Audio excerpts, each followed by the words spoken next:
Jesus loves us with the same love that the Father has for him, the Son.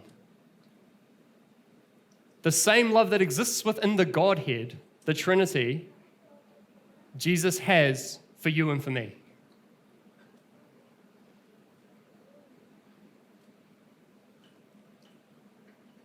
That's mind-blowing.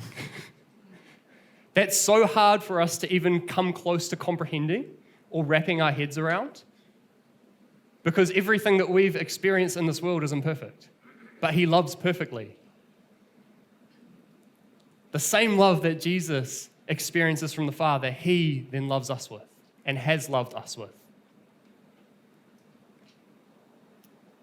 It's for love that Jesus calls us to remain in him. He longs deeply to see us free and fruitful, the way that he created us to be. Not trying to prove anything, but instead being secure in our connection to him, the vine. Being rooted and established in love, as Paul puts it. He goes on to say in verses 10 to 12, "If you keep my commands, you will remain in my love. I have told you this so that my joy may be in you and that your joy may be complete. My command is this: love each other as I have loved you." Love each other as I have loved you. The thing is, with this, and this was something that kind of wrecked me a little bit, is that we can't actually fulfill this command without first experiencing and receiving his love. He says to love with the same love that he has loved us with. How could we possibly hope to express that if we hadn't first experienced it and received it?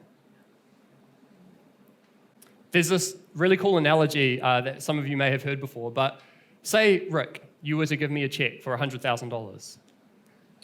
Oh.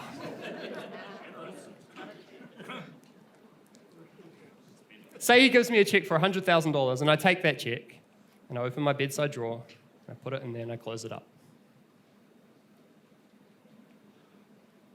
I've got a $100,000 check, but I don't have $100,000. I haven't received it.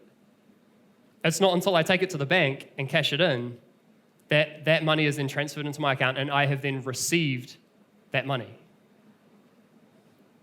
I say experienced and received this love very intentionally here because it is one thing to experience moments of Jesus' love. It's one thing to be in a praise session and his love just hits you and you're just overwhelmed with that. But sometimes we can find it hard to receive that love on a day-to-day basis. Perhaps we don't feel that we're worthy, good enough, special enough.